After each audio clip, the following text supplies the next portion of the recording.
Welcome back to my channel, everybody. As promised, today I'm going to be talking about our pets and their soul journey on this planet and what they can do for us for our own growth. Okay, so the animals, the pets that come into our life, they're not here by accident. We've drawn them into our reality. We've attracted them into our reality. They are an extension of our own consciousness. Okay, and they very much mirror us for us. Okay, so your animals, your pets, will be mirroring a lot of your conscious or likely unconscious, subconscious programs back to you. Okay, they do that by nature, they do that by the law of attraction, they do that by the idea that everything in your reality is a simulated version of everything that's going on within you. Okay, so they are very much allies to us in terms of they'll show us things about us that we perhaps didn't know were there. But the first thing I want to say as well is we need to be aware of how they're tuned in terms of they're here to develop their heart and right brain. They're not stuck in the left logical brain like we are. Okay. Sometimes, people think that animals are dumber than us because they don't speak. They're not dumb, okay, because they communicate telepathically. That's something that humans can do, but we've long forgotten how to do it. Animals know full well how to communicate telepathically. They're doing that with us all the time. We just don't always pick up on it, okay? So your animal is capable of telepathic communication, something that we are not aware that we're capable of, okay? And we could, if we developed it and if we tapped into it more, we could communicate with them. I'm pointing there because I've got one of my kitties right there, chilling. He's very aloof, and I know that he's reflecting back some of my own aloofness to me, but at first I struggled to admit that, but now I can admit it. So they are very evolved in terms of the way that they see the world is through the eyes of the heart more, okay? Because they're developing the right brain, they're developing the heart. So they see us how we truly are. They see us as our higher selves. We're very critical of ourselves, but they don't look at us through that critical eye at all because they are attuned, they see more. So they see the higher vibrations, which means they see the aspect of us, the multidimensional aspect of us that is more whole, that is more radiant, that is our higher selves. They see the unconditional love within us, even if we don't, because they're more attuned to that, because they're living in the heart more, okay? And they're trying to develop that. So be aware that when you come home to your pet, yes, they're happy to see you because you give them a fuss and you feed them and all that, but they actually see you for who you really are. They see you through the eyes of the heart, which means they see you through eyes of love. That's why they unconditionally love you so much no matter what, because they are literally seeing you differently to how you see yourself or how we see others, because their vibrations are higher, because they're not stuck in that left analytical brain where we keep going over the same old stories that cause us pain.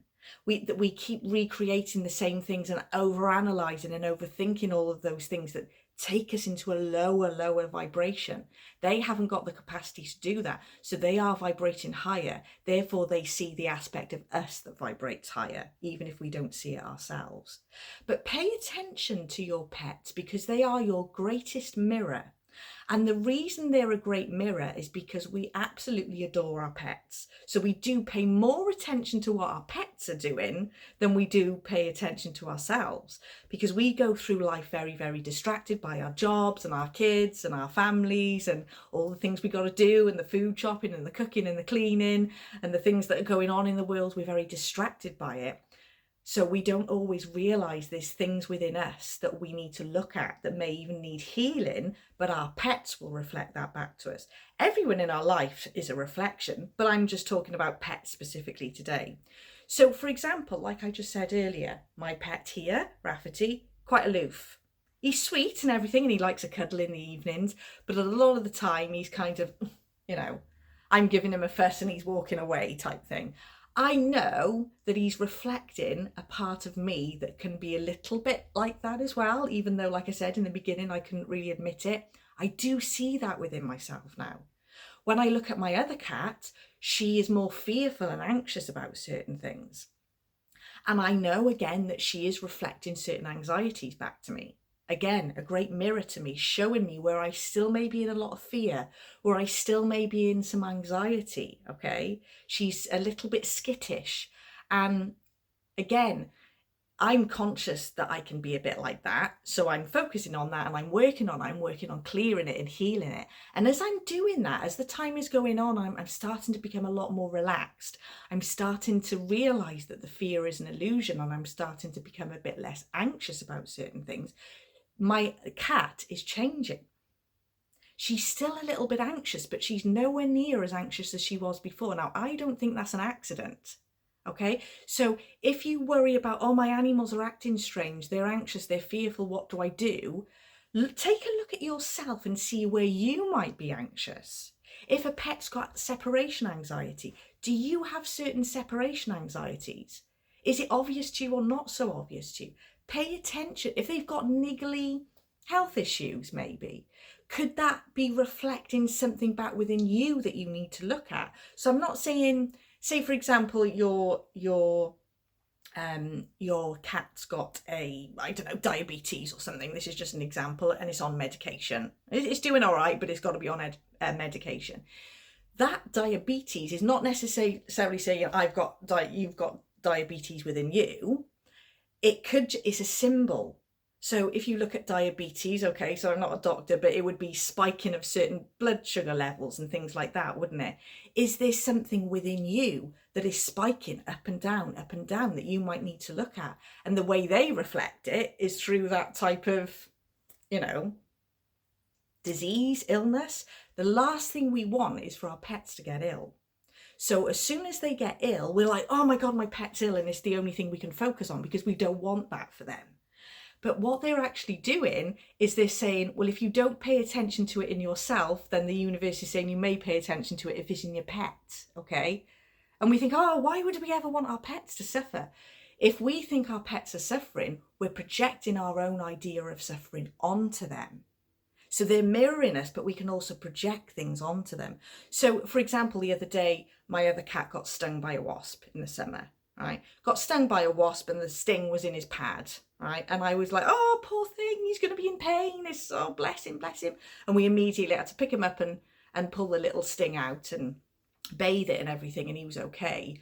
But I had to very much pay attention to how I was projecting that onto him, because he did make a bit of a screech when it happened, because obviously it stung when it went into his pad. So, but as soon as that was out, he was over it. He was immediately over it. It was only me that was kind of, oh, poor Rafferty got stung by a bee earlier. A wasp earlier. What a terrible, terrible thing. He's forgotten about it. He's not banging on about it now. The trauma's done and he's moved on from it. So sometimes we can project that onto them, even though they're fine. Our idea that they're still going through this suffering when they forgot about it ages ago, we're actually projecting that onto them. So what I would say is the lesson here is we pay so much attention to our beloved pets. What are they reflecting back to you about you that you may not have noticed before because you are so distracted? We go through life so busy that we're not paying attention. We're not going within and really looking at ourselves to see what is there, what old feelings are there, what old emotions are there, what stuck energy might be there. Our pets will reflect it back to us though. So even if they're reflecting something, say, for example, you've got an animal has come into your midst that was baring its teeth at you and growling at you. And you might think, well, why is that animal growling at me? I love animals. Are they reflecting a part of you that might be unconscious to you, that is in that survival mode, that is in a fear-based state of consciousness? It's no accident that they've come into your hologram of reality and perhaps done that when you haven't done anything wrong. Is this some sort of consciousness within you that you might not have seen before that has got that suppressed? Pay attention to that instead of thinking, because I'm the same, say my cat hisses at me. I go, oh, why are you hissing at me? Because I love you so much. They're just maybe, again, reflecting something back to me that is a little bit spiky, is a little bit scared and a bit reactive. So we will always pay attention to our pets, and they are on a soul journey with us to mirror and reflect things back to us about ourselves. But don't forget, they see us as pure unconditional love. So just because they might be responding to you in a way that's a bit aloof or a bit anxious, they still see you through the eyes of love. And they do us a massive service throughout our lifetime, because they come into our life and they show us deeper where we need to heal. I hope you like this video. If you did, please give it a like. If you like this type of subject, please subscribe to my channel or share it with somebody else. And I'll see you again soon. Bye.